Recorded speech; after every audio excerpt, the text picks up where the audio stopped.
30 ans déjà. Du 16 au 25 mars, le Festival Cinéma d'Alès Itinérance soufflera comme il se doit ses 30 bougies.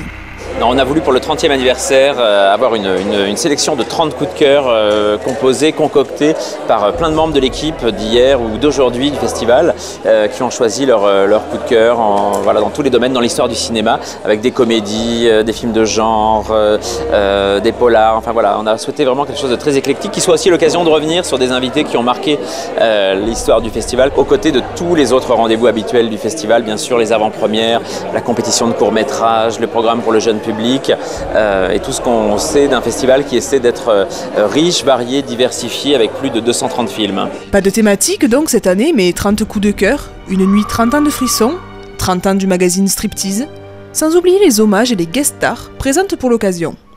Je pense en particulier à Jean-Pierre Mariel qui sera présent, ce qui s'annonce comme quelque chose de tout à fait exceptionnel dès le week-end d'ouverture du festival. C'est aussi Nicolas Philibert pour le documentaire, le réalisateur d'Être et Avoir, multiprimé pour son travail. C'est des cinéastes italiens comme Elio Petri, comme Pippo Del Bono.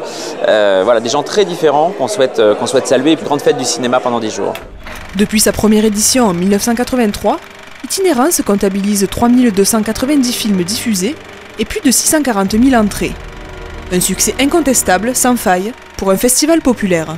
Je crois qu'on a fait les bons choix, simplement.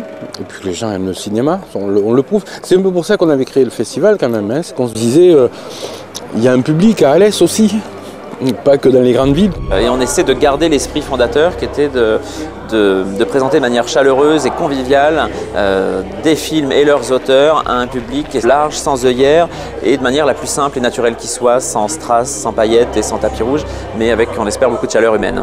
C'est un des plus d'Alès, je pense, oui, je crois. Les invités nous le disent, le public nous le dit.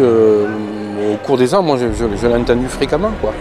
Et effectivement, on se bat pour ça, on se bat pour garder ce côté convivial. J'espère qu'on y arrive surtout. 1, 2, 1, 2, 3. Clap de départ vendredi 16 mars dès 18h avec une belle entrée en matière puisque 2 avant-premières sont programmées. Radio Star d'abord, comédie de Romain Lévy, puis Les Adieux à la Reine, film historique de Benoît Jacot, en présence des équipes de chacun des 2 films, s'il vous plaît. Bientôt je serai loin de Versailles.